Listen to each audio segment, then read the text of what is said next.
आज लही वही लोग बोली जान दिया मत अन्ना लही तो धुक्कू दिया पे छोड़ दिया वो दोहरा दिए बात लेकिन आप लोग के हम चलते त्रेता में रावण मार दिया गया था, सोने की लंका राख हो चुकी थी। रानी मंदोदर कोई राख महल में बैठ के अपने समय और अपने मुकद्दर अपने किस्मत के ऊपर झंखत है। गीत से साबित कर दे कि लंकन न जरावल हो, एक वक्त आए कि अयोध्या भी जला दी गई थी। आओ मास्टर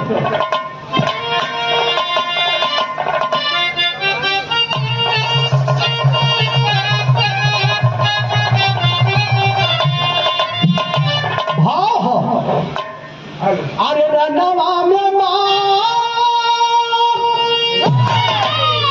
ये भैया रनवा ये मारन गया रावण पाल करिया हई गर्भवती मंदोदरी रानी गर्भवती मंदोदरी रानी हो जवानी गोसैया अरे जवानी बिगड़ला गोसैया मर देख होला बसैयानी रे जवानी बिगड़ला गोसैया मर देख होला बसैयानी हो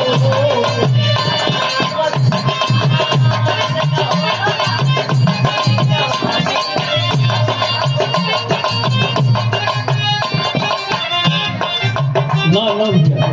जाल जा तो बोल रनवा में मारल गई रावण बलखरिया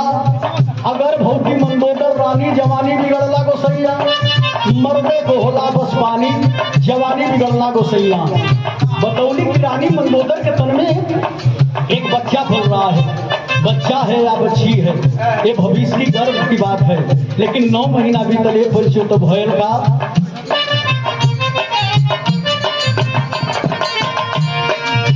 गोदिया में जन्मे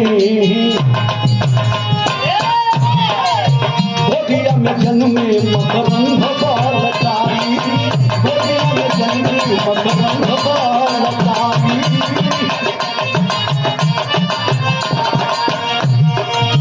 रो लगे का देख माई के बिहारी रो लगे का देख माई के बिहारी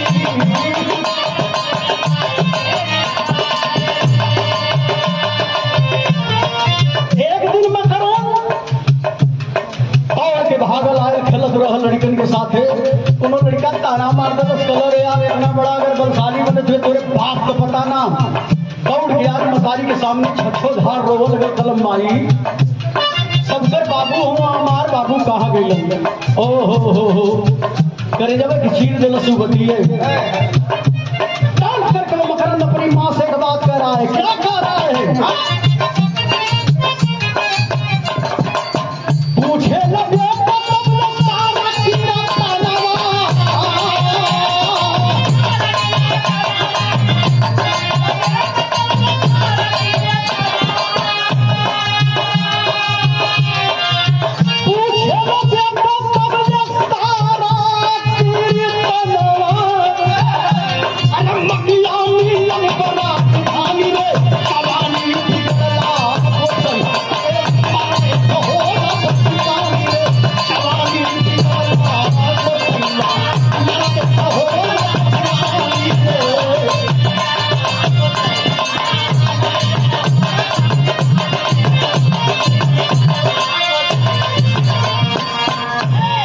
उठा ले तलवार तेगा तलवार उठा के कहलस बताओ ऐसा भयल का है। माई बड़ा दर्द लेके के बात करी के बेटा हो जानत जाधुआ अयोध्या का राजा राम लोक पुरुषोत्तम भगवान श्री रामचंद्र कहल वो है हमारे मांग के सिंदूर के उजाड़ दिल तो के वो है अनाथ बना दिल बाबू। उठा लिया तेगा तलवार कलर राम के ऐसी की तैसी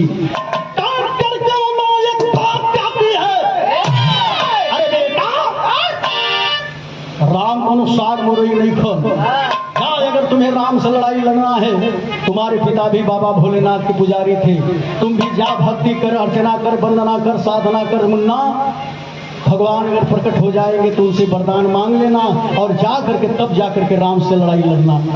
ये पंचो भाव हका भक्ति में भी ललिता सहारा समरिया, भक्ति में भी ललिता सहारा समरिया।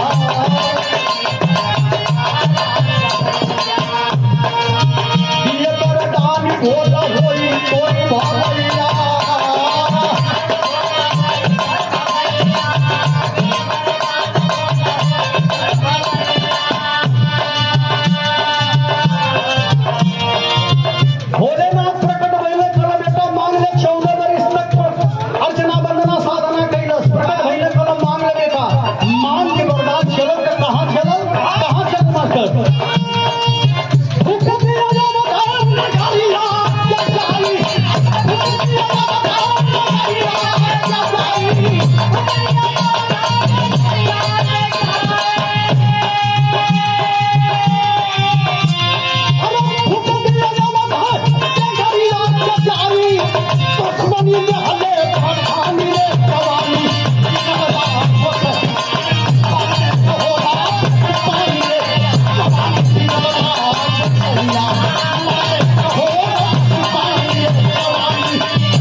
धरती पर कहीं और ना गए, गए कहाँ अयोध्या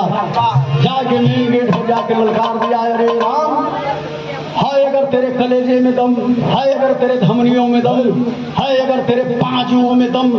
रावण पुत्र मकरंद तुमसे दो दो हाथ करने के लिए आया है। विवश होके भगवान के करे का भय छिड़ गया युद्ध तब जंग माया जना, छिड़ गया युद्ध तब जंग माया जना।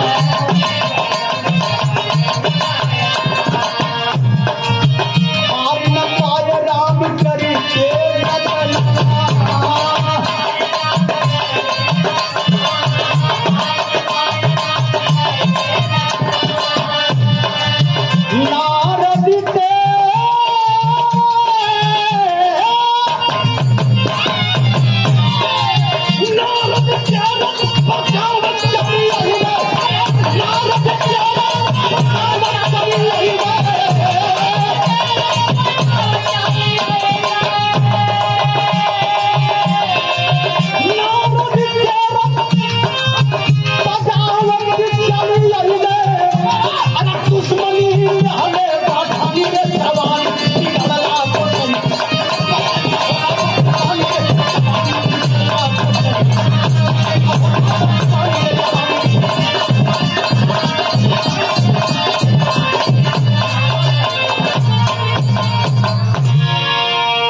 नारद जी अइले कलम प्रभु नारायण नमस्कार प्रणाम भयल कलम भगवान श्री रामचंद्र जी नारद नमस्कार प्रणाम अपने जीवा में रखा यार जीव आफत पड़ल है मराई कैसे कल बाबा भोलेनाथ का वरदान ले ले कल वरदानवा की जब ले खंडित न हुई तब तक ले मरेबे न करी। भगवान कल कि अगर इन मराई तो हम मराई पूछल कि वरदानवा ले ले कहा। नारद जी बतौल कल कि ये प्रभु अगर जानल चाहता भोलेनाथ से यह वरदानवा ले ले कि हे प्रभु जब तक ले हरिओम शब्द हम बोलत रही न नर मारे न नारी मारे न पशु मारे न पक्षी मारे न दिन में मराई न रात में मराई न धरती पर मराई न आकाश में मराई न पाताल में मराई। कल जब तक ले हरिओम शब्द बोलत रही कि केहू मारे वाला ना है। माया का मंदोदर रावण गर्भांगनी का नाम मंदोदर है और मकरंद के मतारी का नाम मंदोदर है। कल प्रभु रण मैदान में माया का मंदोदर बना के सिपाही से छेड़खानी कराया जा हो सकता है गारंटी हम न लेकिन हो सकला। भगवान को वरदानवा जो हरिओम शब्दवा भुला के अगर कुछ और कह लगे शायद वही समय एक सुतार है वरना मराई उराई लाइन है मास्टर का,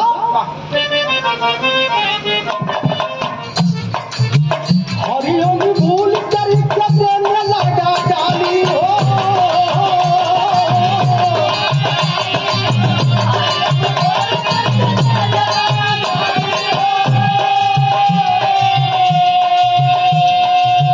अब न श्री राम जान धनुषा से मारी,